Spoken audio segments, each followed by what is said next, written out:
Hello everyone. Hope you're doing well and are safe. My name is Maham Khalid and I'll be your faculty for this Unit 7 and the title is Marxian Perspective on Development. Now before I start explaining you about his perspective on development, let's give a quick recap about Karl Marx. Okay? Now, Karl Marx is a very renowned name in the field of sociology, and he was born in 1818. Okay, and he lived till 1883. He is a renowned philosopher. He is a renowned social theorist. He is a renowned economist. Okay, now he has written a number of books like the Communist Manifesto. He has a whole book on the concept of suicide, right? Now, coming to his idea on development, as I have also told you earlier, that he has this idea that development is a social concept and like it has a pinch of an economic one. Okay, so he believed that economic development is a very crucial part of the social development, which means that economy and social aspects of development, they basically go hand in hand. Okay, now moving forward towards our learning objectives that we're going to explore in this unit. Okay, firstly we'll give a overview over the Marx ideas of development.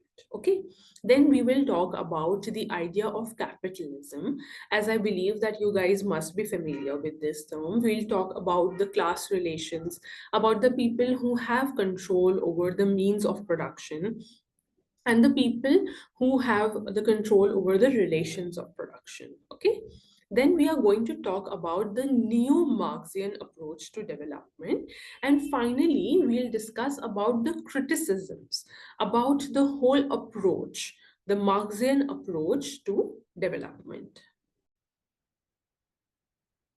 Now, without further ado, let's start exploring the Marxian idea of development. Okay.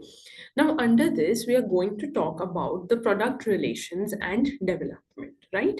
So, the Marx idea is that he is extremely critical of the concept of capitalism. Okay. Now, capitalism is something that is driven by extreme profit, and like this is a very self-interest specific concept of running a society. Okay, so eventually Karl Marx believed that capitalism would be overthrown by the workers. Okay, and it will be followed by the concept of socialism.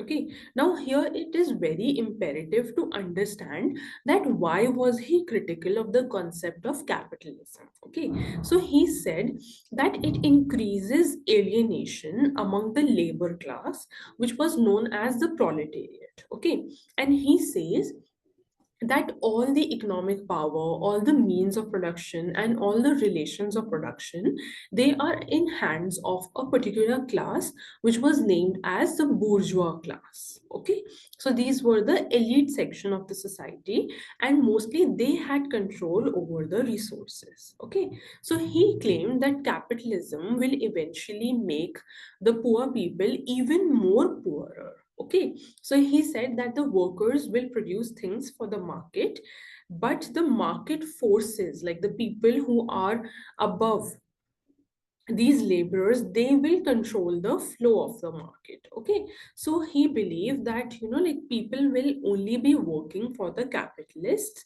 and these will be the people who will have control over the means of production. Okay, so eventually he said that the private ownership and profit is something that it should be eradicated from the concept of capitalism, and hence he said that the coming up of socialism would be very necessary. And like the working class, the proletariat, they should understand, they should come together, and they should retaliate against this system, and hence socialism will come. Okay, so he says that the Asiatic, ancient, feudal, and the capitalists, these are the progressive epochs in the economic formation of the society. Okay, and he says that the social process of production, it should be considered, and this would be such a pedestal where the production relations and development will go hand in hand. Now, moving on, in order to understand this concept even in great depth, the class relation and change is another very significant contribution under Marxian ideas on development. Okay, now, according to Karl Marx, he believed that social classes are the main agents of social change. Okay, now he believed that class struggle between the bourgeois and the proletariat would eventually lead to a revolution. Okay, and this revolution will overthrow capitalism and will establish a class-less society. Okay, so he says that the main agents of social change are the social classes, and when these social classes, they become aware, they become conscious of their position, then there will be a significant change, okay, on the basis of this class conflict. So he says that the economic interest of these two classes is conflicting and it is contradictory in nature. Okay, and the class positions also are very much different. Okay, so he says that social class is a key determinant of social inequality and social change. Now let's explore Marxian concept on development even in more depth. Okay, so the topic that we are now going to explore is capitalism, class relations, and its relation to the concept of development. Okay, now here we are talking about the two classes. One is extremely powerful, and the other is the working class, which is proletariat. Okay, now the bourgeois class, the ones who had the money, who had the resources, they can constantly maximize its profit. Okay, so they have control over the new markets, they have control over the new technology, they have extraction of surplus value, and they can exploit proletariat even to an extent, okay, which is, like very cathartic. Okay, now, as long as the capitalism is based on private ownership, okay, of the means of production, it will maximize profit for the private owners only, for the private producers only, because these are the people who have control over the means of production. They are the people who have control over markets, resources, they have extract surplus value, they have technology, so basically they have control over all over things. Okay, so now Marx, he believed that the relationship between the forces of production and between the relations of production is decisive for a class conflict. Okay, so when there will be two classes where there is so much difference, the class conflict is bound to happen. Okay, like it is something that will always contradict. Okay, and ultimately it will lead to a revolution, it will lead to a structural change in society. Okay, now the proletarian movement, that is the workers of the world, they will have to become self-conscious. So like they will have to understand that they are being alienated, they are being exploited.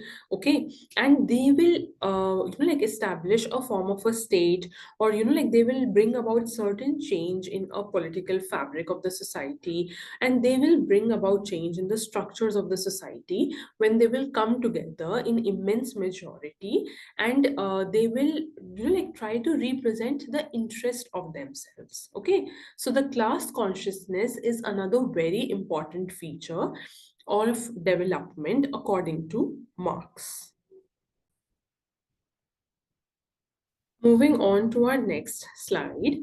Now, what will happen when the working class will have a class consciousness, and like they will fight the revolution and they will win it. Okay, so we are going to now discuss Marx's plan of action. Right now, after the revolution, the working class, that is the proletariat, they will come in the place, they will come to a position of the ruling class. Okay, now because they have won a battle. Okay, now they centralize all the instruments of production, which means like all the control, it will go in the hand of the state. Okay, and everyone will have equal access to the total productive forces. Okay, and it will revolutionize the whole structure, the whole pattern of production, the whole mode of production. Okay, so now there are few things that were that like that used to exist in mind of Karl Marx. So he said that there will be an establishment of industrial armies. Okay, there will be establishment for agriculture, there will be liability to all labor, then there will be free education for all children in public schools, there will be abolition of private property. So like property was the main enemy in the whole idea of capitalism. Okay, there will be application of rents to all the land that will be issued in the public purpose. Okay, there will be centralization of the means of communication, there will be the transport will be in the hands of state. Okay, so now basically Karl Marx, he believed that the capitalism would be overthrown, and when socialism will be established, all these things will take place. Okay, like the proletariat will take power and control in their own hands. Okay, there will be no income inequality, there will be a just and a fair society, and he wanted basically the oppression of the proletariat to come to an end. However, his vision, it never came to life. Like there were number of revolutions like industrial revolution, there was urbanization, and there was modernization, right? But it did not do anything better for the class struggle. However, like in present society, we can see a lot of class divide which is getting prevalent day by day. Now, after having discussed Marx's plan of action, let's move towards Marx and historical sociological perspective. Okay, now here in the historical sociological perspective, we are going to study about the past, present, and future. What like what came to mind of Karl Marx, okay, and how he came up with the thesis of the human societies. Okay, now, Karl Marx theories of historical sociological perspective, it highlighted that there is an idea of conflict theory. Okay, so this theory, it states that there are capitalist societies, and they are built on conflicts between the workers and the rulers or the owners of production. Okay, so he has discussed about the economic structure, he has discussed about the class conflict, and he has discussed about the development of the systems. Okay, so he says that the lower caste is represented by the workers or proletariats, and then there is bourgeois, that is the upper class managers, bosses, the people who receive the profit while they do the labor. Like the workers do the labor, and the fruit and the benefit of that labor is enjoyed by the bourgeois. Okay, so for Marx, the mode of production, they were historical in nature. Okay, and it was all represented by the historical evolution, and it also contained forces about change. Okay, but they were also limited in the sense. Okay, so he says that the society's structure, it depends upon its economic structure. Okay, and Marx, he saw the class conflict in a society as the primary means of change. Okay, so he says when there will be class conflict, there will be development of multiple systems, and these development of systems, they will take place over time, making distinction between different stages of development. Now, after having discussed the historical sociological perspective, let's come to neo-Marxian approach. And under this, we are going to discuss about the world system analysis. Okay. Now, according to world system analysis, the rich core capitalist societies, they are succeeded by exploiting the poorer peripheral societies. Okay. And in between, there are semi-peripheral societies, which like they are middle class societies basically. Okay, so according to the world system theory or world system analysis, there is three level of hierarchy. Okay, so it consists of core, periphery and semi-periphery regions or areas, as you can see in point 2 and 3 of the slide. Okay, now the core countries, they dominate and exploit the peripheral countries for labor and raw materials, right? Whereas the peripheral countries, they are dependent on core countries for the capital, that is the money, right? So world system analysis, it argues that there have been only two varieties of world systems. Firstly, there is world economies, and second, these are the world empires. Okay, now a world empire is a large, massive, and big bureaucratic structure where there is one political center. Okay, and then there are different multiple cultures and division of labor that exist in world economies. Now let's move forward and understand the implications of the world system analysis. Okay, so we are going to study about the expansion, the international scope, the difference and inequality, and the study of change. Okay, so unlike earlier empires which had limits to its expansion, and they were, like able to politically govern a certain area, now, there is a certain limit in societies in the capitalist system, especially the ones that exist today. Okay, now coming to an international scope, the social structure of the society has significantly changed, okay, especially on the international basis, right? So, whenever we are trying to analyze the social structure of the society, we must consider the international aspect of it. Coming to difference and inequality, the world system analysis is continued inequalities. Okay, and it has, at the same time, the concept of wealth and progress has occurred in the core regions also. Whereas coming to the study of change, the world system analysis, it provides a very useful way of examining the changes that have occurred in the society by far and that will continue to occur across the globe over time. Okay, so basically, world system analysis, we can say that it is a method for understanding social change based upon the historical changes that have occurred in society. So, it provides a very space and time like framework for understanding social change that, that replaces the traditional uses of the society and how they are modernized. Okay, so the nation state, that how the state functions, is the basic unit of change according to the world system analysis. Now moving on to our next slide, that is the critical theory of the Frankfurt School. Okay, now, the Frankfurt School is a group of scholars who developed this critical theory in the 1930s. Okay, now the school's critical thinking, it challenges the political and economic order, and it aims towards a more just and fair society. Okay, so here the Frankfurt School is credited with popularizing the dialectical teaching approach and the critical theory, just like I told you. Okay, so under this, we are going to discuss about materialism and idealism.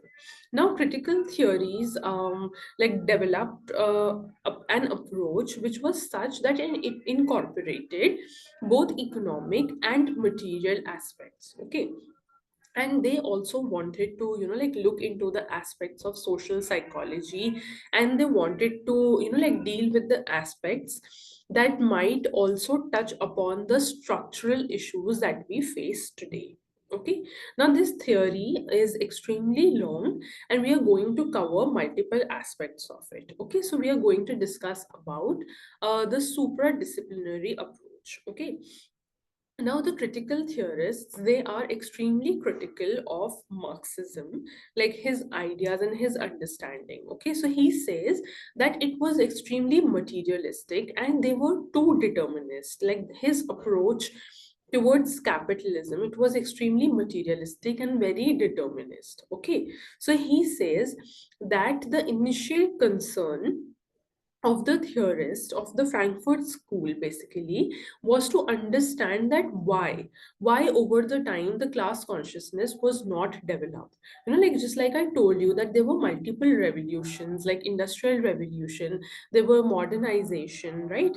There were different local revolutions also, but still there was never this like there was never such a situation where there was class consciousness that had developed, right?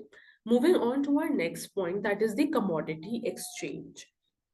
Now, the Frankfurt School's critical theory, it analyzes the role and impact of big businesses and monopolies and technology and the communities, right? So, with the beginning of commodity production as the key feature of the capitalist society, they argue that how capitalist market relations and values they were penetrating into the areas of life. Okay, how exchange and how money was becoming the primary way in which people were related to each other and in which people interacted with each other in the capitalist society. Now, moving forward to another aspect of the Frankfurt School is about the administered society. Okay, now Weber had argued that the forces of rationality and rationalization they were extremely becoming dominant in the Western society. Okay, so this is a very important feature in the according to political sociology, that is the notion of administered society. It must be like criticize and like the person and the sociological theorist must be critical of this idea of the administered society. Now, coming to totalizing societies, now totalitarianism is a political system. Basically, it is a form of a government that attempts to control all the aspects of the citizen's life. Okay, so an important feature of the critical theory was to critique the totalizing forces of the society. Okay, just like how I told you that like they try to control each and every aspect of the citizen of the person. Okay, and the central rule is about forcing people, about coercion, about the repression in the society. Okay, so the fascism in Germany is an example of the totalizing form. Okay, or socialism in the Soviet Union could be another example of it.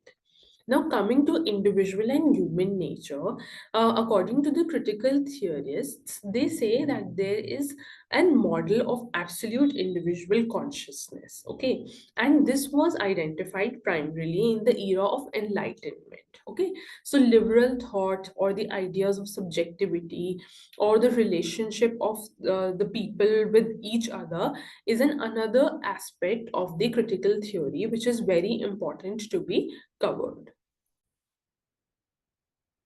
After dealing with the Frankfurt School, I believe that we have covered this unit, and now let's recapitulate that what we have discussed in this. Okay, now primarily we explained all the facets of the development as they were formulated by Karl Marx. Okay, we discussed about the system of capitalism in great depth. We studied about the class conflict. We studied about the class consciousness, which was repetitively highlighted by Karl Marx. Okay, then we have established that what were the plan of action and thought of Karl Marx when he was, like just trying to be critical of the system of capitalism.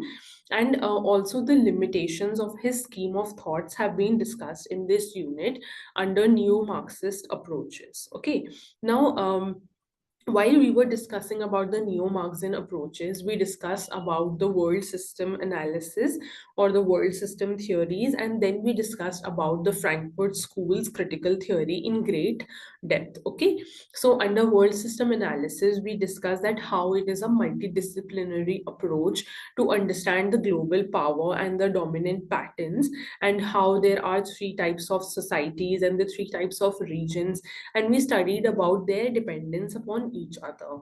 And under critical theory, we discussed about totalitarianism, and we discussed about the production relations, we discussed about the political units of the society, and we have discussed the neo-Marxian approaches and its criticisms in great detail. Okay, now let's move forward towards discussing the question answers of this unit. Now, the first question that we are going to discuss is explain the major contribution of critical theory in evaluating Marxian perspective on development. Okay, now critical theory is a philosophical and sociological movement that originated in the Frankfurt School of Germany in the 1920s. Okay, now it is a form of a sociological theory that seek to understand and critique Marxian perspective on development. Okay, now one of the significant way that this theory, the critical theory, has been used to evaluate Marxian perspective on development is by examining the ways the Marx represented different groups of people. Okay, so for example, critical analysis of the Marxian coverage of poverty might be different, in which the Marx portrays the poor.